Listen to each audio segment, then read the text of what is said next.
ప్రభుత్వాన్ని ఆశీర్వదిస్తున్నారు. మిత్రులారా, ఈరోజు ఈ వేదిక మీద నుంచి 4 కోట్ల తెలంగాణ ప్రజల్ని ఆలోచన చేయమని నేను అడుగుతున్నా.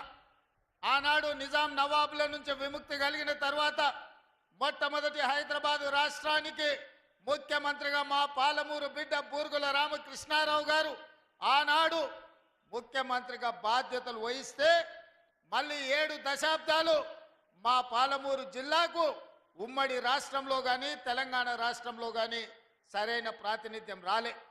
7 దశాబ్దాల తర్వాత ఈ పాలమూరు బిడ్డల ఆశీర్వాదం వల్ల మీరు అండగా నిలబడి 12 మంది పార్లమెంటు సభ్యులను గెలిపించి ఆశీర్వదించి నన్ను హైదరాబాద్కు పంపిస్తే తెలంగాణ రాష్ట్రానికి ముఖ్యమంత్రిగా మీ పాలమూరు బిడ్డ మీ సోదరుడు ఇవాళ ముఖ్యమంత్రి అయ్యి ఇవాళ మీ ముందు నిటారుగా నిలబడ్డాడు.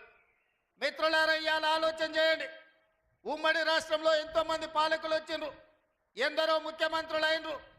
ఎన్నిసార్లైనా మన పాలమూరు పేదరికాన్ని చూపించి ప్రపంచ దేశాలలో మార్కెటింగ్ చేసుకున్నారు తప్ప మన జిల్లాను అభివృద్ధి చేయలే.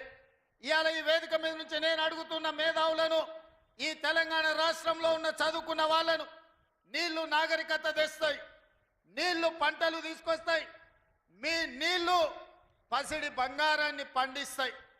మరి నీళ్లు నాగరికతను దేవాల్సింది, పసిడి పంటలు పండించాల్సిన ఈ పాలమూరు జిల్లాలో కృష్ణానది జలాలు 811 టీఎంసీలు దశాబ్దాలుగా పారుతున్నా మాకెందుకు పసిడి పంటలు రాలేదు, మా కష్టాలు ఎందుకు తీరవలేదు, మా కన్నీళ్లు ఎందుకు తూడవలేదని నేను అడుగుతున్నా.